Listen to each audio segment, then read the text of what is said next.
Nice to see you again.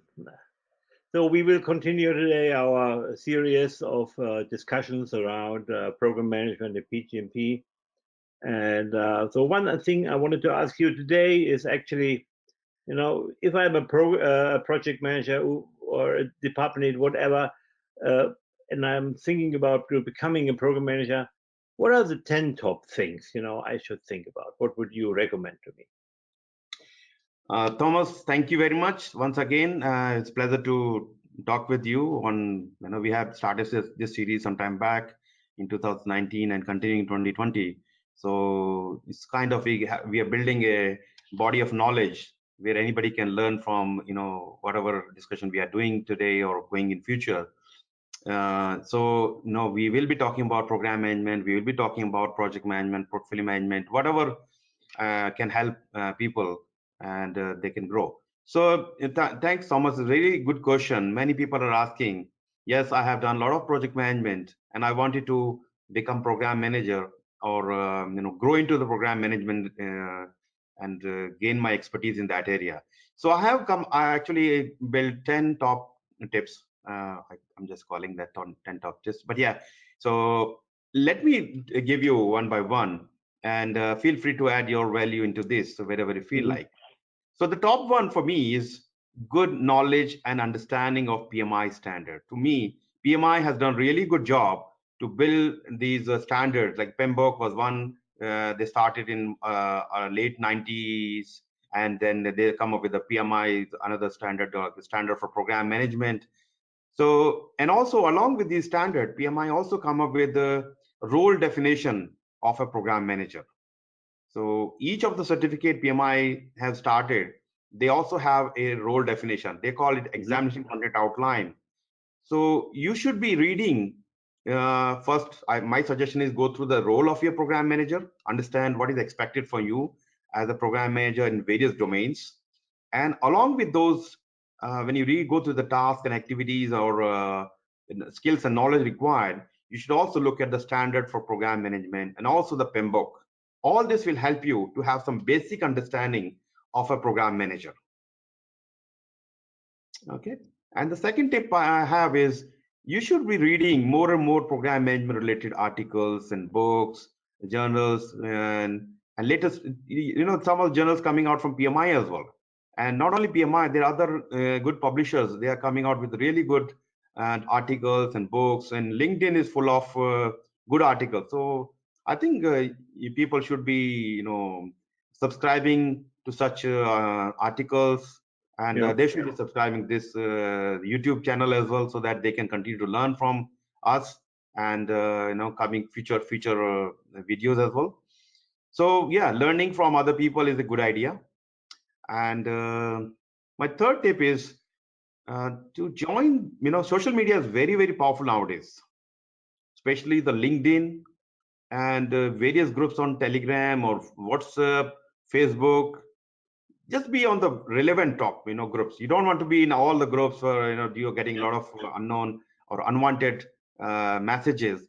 Try to be in the relevant groups and learn from those groups. You should raise your questions and or read the other people's article and participate in the discussion, because just reading is not enough. If you participate, question, clarify, it will help you more than just reading the article. Yeah. If I may, Dharam, to add on that, so I have, I'm as a PMI member, I'm also a member of a community called projectmanagement.com, where PMI provides some discussion forums, some blogs, and some webinars and everything. So if you're a member, that's free for that. And I see a lot of discussions about program management and other related areas on that forum too. So if you want to really meet the guys and discuss with them who are doing that on PMI's behalf, that's also a place to go on the social media. So it's a protected area, so it's a little bit more, let's say, safe to post here, and it's also observed. So there are some moderators doing good job in checking the articles, but basically it's a wealth of information and opinions. And let me go back also to the articles. we are talking about program management, program with one M at the end, and so if you Google program management, you will find a lot of stuff, but you will find even more if you use the program term as it is used in the UK, because still not only the UK but also the UK Commonwealth and these countries, they like to call a program, as we call it with one M, program MME in the end. And this might be a little bit confusing. It's the same thing, but it's just two different ways of writing it. Exactly. Yeah, Thomas, the good point you mentioned about the programmanagement.com. There are a lot of existing material, templates also there, a wealth of knowledge there. So if you are a member of PMI, you get access to this site for free. So please join that and start benefiting from the discussion in that group. Okay. And I do have a few groups on LinkedIn, WhatsApp, and Telegram and Facebook. You can search most of them by PGMP for you. So these are the articles. I'm keeping that same terminology, whether it's a LinkedIn group or a Telegram or other groups. And I do have an app as well that's also called PGMP for you. It's a free download, and you should be downloading that, and you can learn from this app on your go when you are on your traveling or something. So I'm coming to now fourth point, and that can be a very good point, because learning from other is always good. As you, it's a good idea to join some program management training programs. And there are the training just to talk about fundamentals of program management, or you can join some PGMP courses. Just be careful. Just talk to the people, instructor, whether you're focusing only on the exam part, or you are teaching how to do my job, program management job, even better.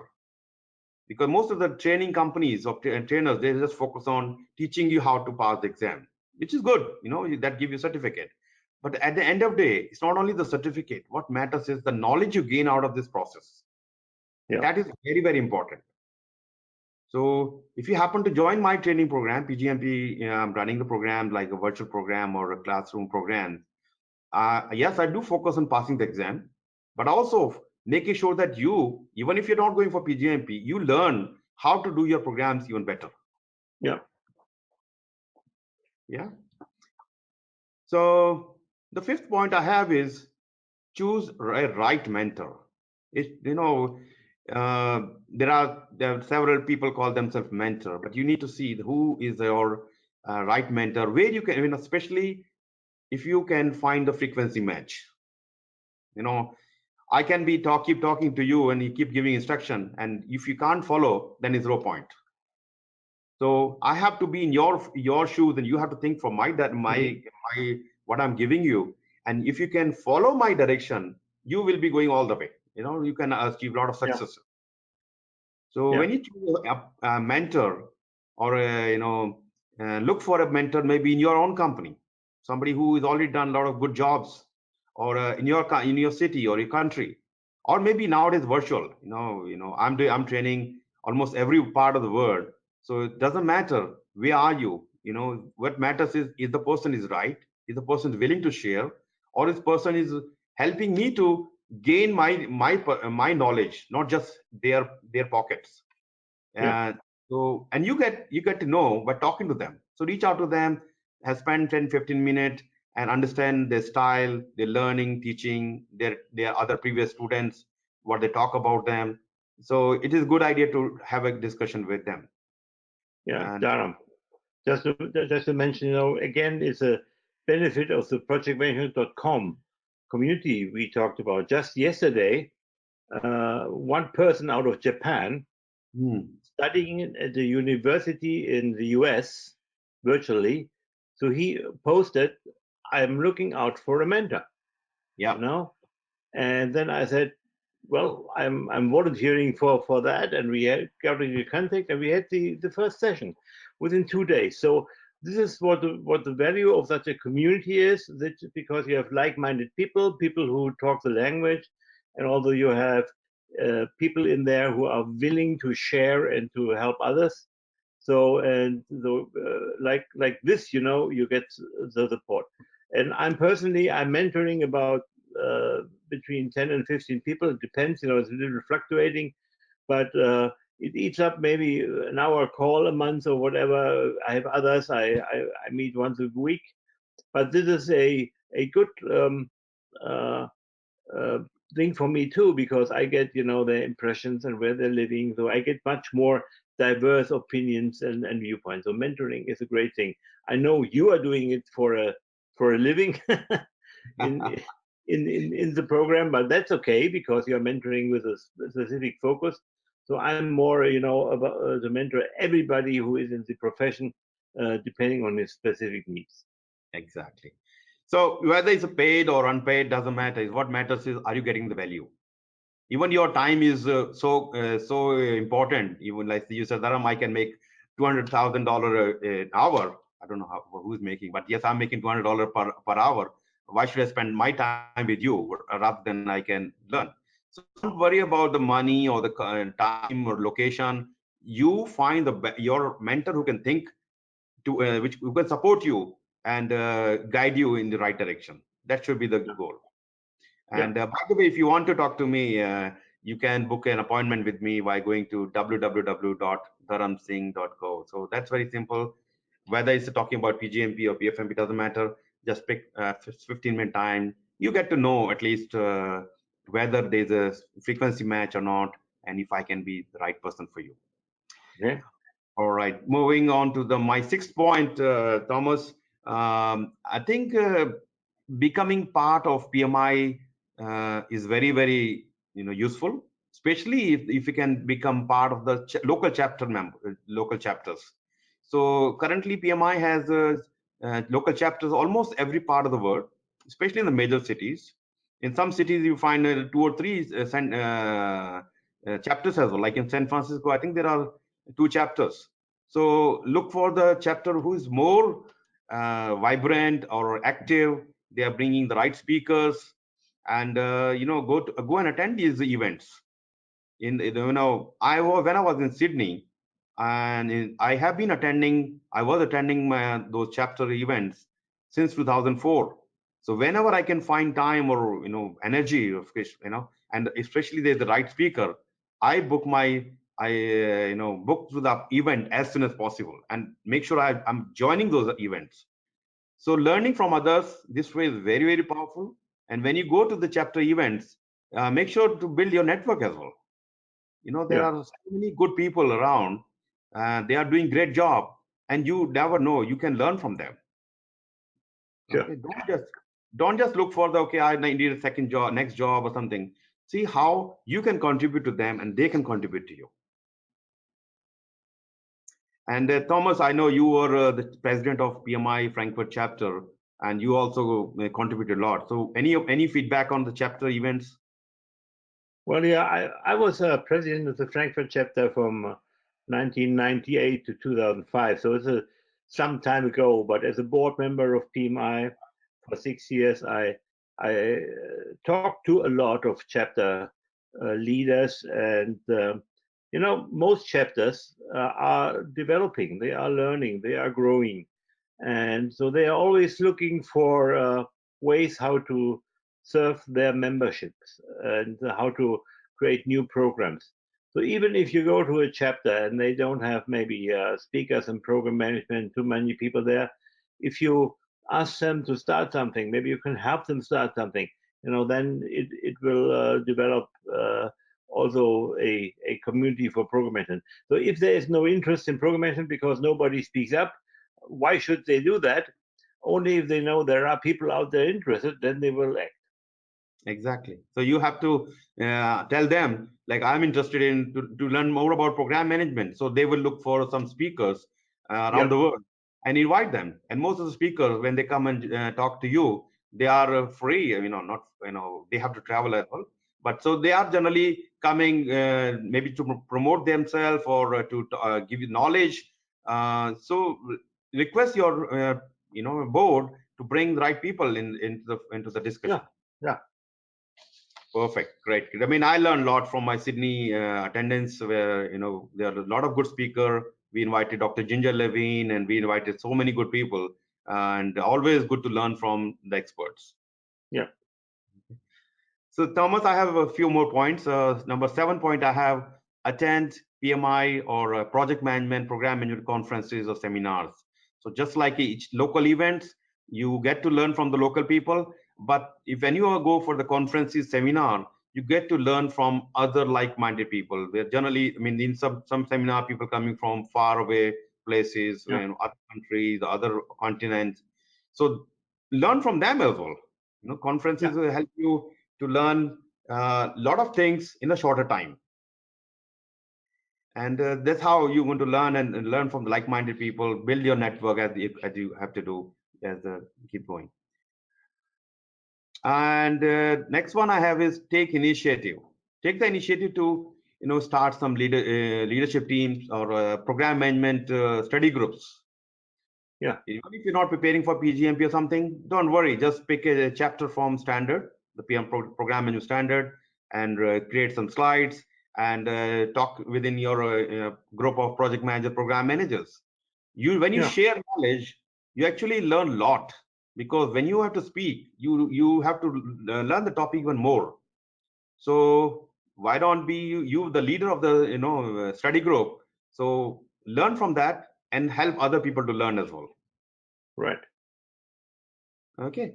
And do not be afraid to get your hand dirty. Try some smaller program. Try with, okay, if the small programs happening, you can say, and if you don't mind, can I try this? Take your initiative. Talk to your PMO. You talk to your portfolio managers. Talk to your sponsor. See if they have a program which they can give you, and start doing. And start when you're running any program, even small. Start using some of the standard. It's a good idea to use standard as early as possible. And you may make mistake. That's fine. But the idea is to learn from those mistakes and keep going and learn and becoming bigger and better program manager, and you start running the larger programs as well. Well, actually, this tip sounds to me like Stephen Covey's 7 habits, you know them. And the first habit is be proactive. And that's exactly that, think ahead and think ahead in the direction of your goal. And if your goal is to become a program manager, then think ahead what you can do proactively to enable your environment to support you. Exactly. And every journey start with the one step. So if you have to reach 1,000 miles, start up with the first step.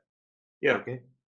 Nobody will come to you and give you opportunity. I mean, there are people do that, especially if they can't find any right person. But you have to take initiative and go and talk to the right people. Like, I wanted to do this kind of programs, and I'm willing to learn. I'm not expert, but I'm willing to learn. And when they see their eagerness, willing to learn, and your attitude, they will give you opportunity. So the last point I have, Thomas, is very interesting, because people are afraid. They don't want to make mistake.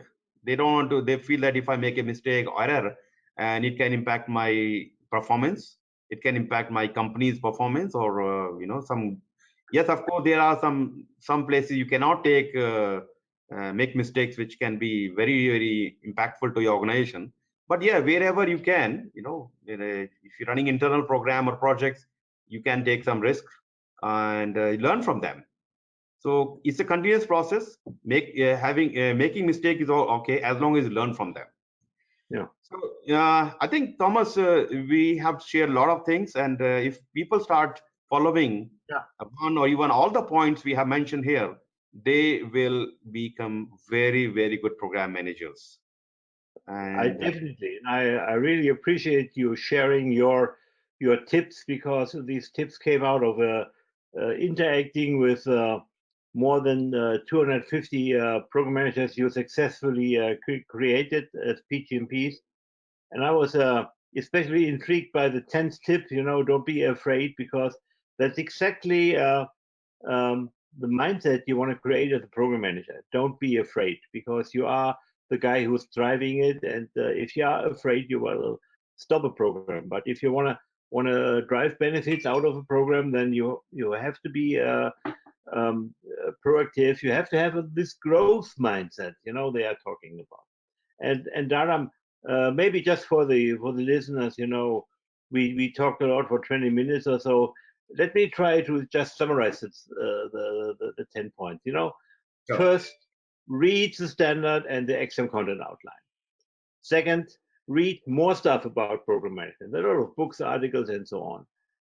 Third, join social media. Join projectmanagement.com, because there are a lot of people that have interest groups or whatever and discuss this stuff.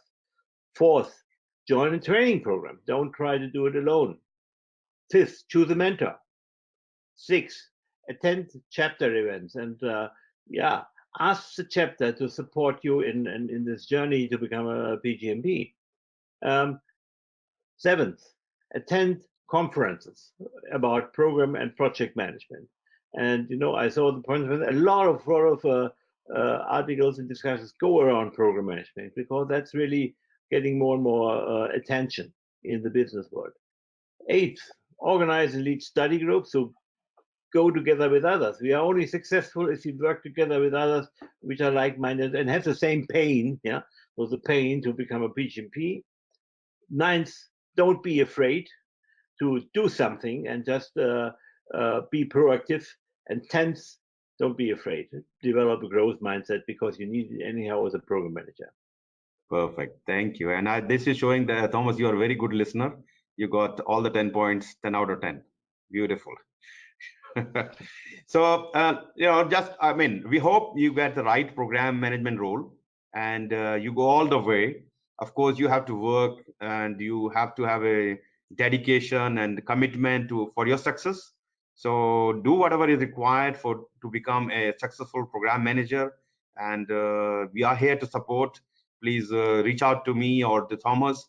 We're going to help you in giving you right direction and assist you in becoming a successful program manager. And if you are in the cities where we are going or a program management training certification, or if you can't join the training in the boot camp in your city, then there are virtual programs. Always you can reach out to us. So thank you very much for watching this program, and thank you, Thomas, for your time. And this is a very, very, very good journey we have decided to go through, and I think a lot of people are benefiting from the discussion we are having here. Thank you very much. Thank you, Dharam. I really appreciate your investment in these programs and also your support to make it happen. Thank you.